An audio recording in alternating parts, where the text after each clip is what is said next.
हाँ जी, आपका जो क्वेश्चन है इसमें है लोगों ने लड़कों की टोली को मेंढक मंडली का नाम किस आधार पर दिया और यह टोली अपने आप को इंद्रसेना कहकर क्यों पुकारती थी। तो इसमें बताया है कि गांव के 10-12 बच्चों का एक समूह होता था। वह उछलते कूदते हुए गांव की गलियों में घूमते थे। उनका जो आवागमन होता था वो गलियों में होता था, शोर शराबा करते थे, कीचड़ में उछलते कूदते रहते थे। इस प्रकार मेंढकों की तरह उनकी आदत को देखकर लोगों ने उनको मेंढक मंडली का नाम दिया। उनको मेंढक मंडली का नाम दिया। तो और वो जो इंद्रसेना अपने आप को कहकर पुकारती थी, वो क्यों पुकारती थी कि अनावृष्टि के कारण, जब बारिश नहीं होती थी तो अनावृष्टि के कारण, लोक आस्था के कारण इंद्र देवता को वो प्रसन्न करने का काम करती थी। क्योंकि उनका मानना है जब इंद्र देवता प्रसन्न होंगे तो बारिश होगी तो सभी खेत लहराने लग जाएंगे, पशु पक्षियों को सभी को जीवन मिल जाएगा। इस कारण से वो अपने आप को इंद्रसेना कहकर पुकारती थी। इसके बाद आपका जो सेकंड क्वेश्चन में क्या है, जीजी ने इंद्रसेना पर पानी फेंके जाने को सही क्यों ठहराया। जब इंद्रसेना गांव की गलियों से गुजरती है तो गांव के जो लोग हैं अपने छज्जों से, चौबारे से उनके ऊपर पानी डालते हैं। तो जो लेखक इस बात का विरोध करता है, लेकिन जो जीजी हैं वो इस बात को सही मानती हैं। उनका मानना है कि हम जब तक दान नहीं करेंगे तो वो वस्तु हमारे को कैसे मिलेगी। अर्थात जिस वस्तु को हम चाहते हैं सबसे पहले उसी का हमें अर्घ्य देना होगा, उसी का हमें दान करना होगा। ठीक है जी, उसी का हमें दान करना होगा। क्योंकि जो हमारे जो ऋषि मुनियों ने भी दान को सबसे उत्तम बताया है। बिना त्याग दान नहीं होता। ठीक है, त्याग भावना से जो दान किया जाता है, त्याग की भावना कैसे होती है। ये नहीं है कि जो हमारे पास अनावश्यक चीज है जिसकी हमें जरूरत नहीं है और उस चीज का हम दान करते हैं, वो दान नहीं होता, वो त्याग में नहीं आता। त्याग भावना वो होती है जिस चीज की हमारे को भी सख्त जरूरत है और उस जरूरत में से भी हम किसी को दान करते हैं तो वो दान माना जाता है, वही फलीभूत होता है।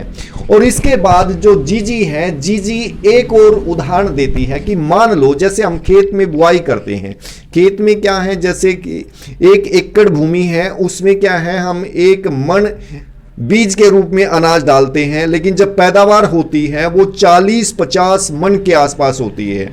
तो उसी प्रकार से जब हम इंद्र देवता को अर्घ्य देंगे, थोड़ा जल देंगे, तभी बहुत ज्यादा तेज बारिश होगी।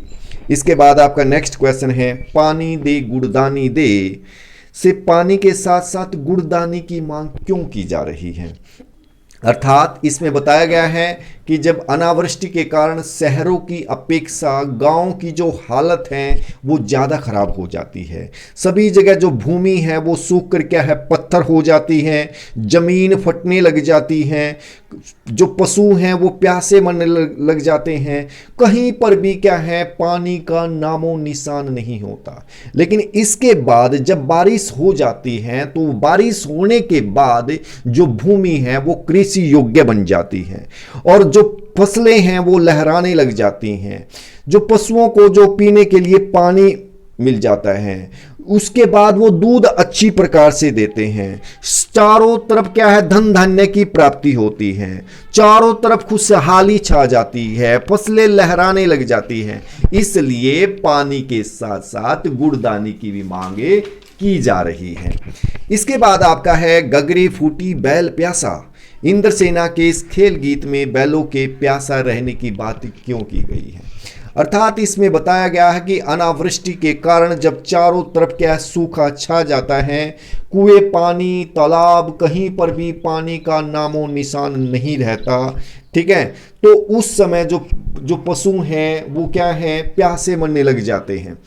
और इसके दूसरे अर्थ में लिया है कि भ्रष्टाचार से इसको जोड़ा है कि जो भी कोई स्कीम बनती है, कोई योजना बनती है आम आदमी के लिए, गरीब आदमी के लिए, लेकिन वो उसको पहुंचते पहुंचते क्या वो भ्रष्टाचार की भेंट चढ़ जाती है, उसके हिस्से में कुछ नहीं आता। जैसे गगरी फूटी तो बारिश भी हुई, गगरी फूटी, जो मटकी है वो बैल प्यासे के प्यासे रह गए। अर्थात जो योजना बनी, ठीक है, उस योजना का आम आदमी को कोई फायदा नहीं हुआ। इसके बाद है इंद्रसेना सबसे पहले गंगा मैया की जय क्यों बोलती है, और वो क्या है, नदियों का भारतीय सामाजिक जीवन में क्या महत्व है। जो नदी है, जो गंगा नदी है, उसको क्या है, जीवनदायिनी माना गया है और सबसे पवित्र माना गया है। माँ के समान इसको क्या है, पवित्र माना गया है। जो मेघ भी क्या है, गंगा नदी से क्या है, पानी लेकर क्या है, बरसते हैं, और भारतीय सामाजिक सांस्कृतिक जीवन में इनका अपना एक अलग महत्व है, क्योंकि इनको क्या है, माँ की तरह पूजा जाता है। इनके जल को क्या है, लोग घरों में लेकर आते हैं और देवताओं पर अर्घ्य चढ़ाते हैं, और इस गंगा नदी में स्नान करने के बाद लोग अपने आप को पवित्र मानते हैं। उनका मानना है कि इनमें स्नान करने से, गंगा नदी में स्नान करने से जो हमारे जो पाप हैं वो सारे मिट जाते हैं, कट जाते हैं। ठीक है जी।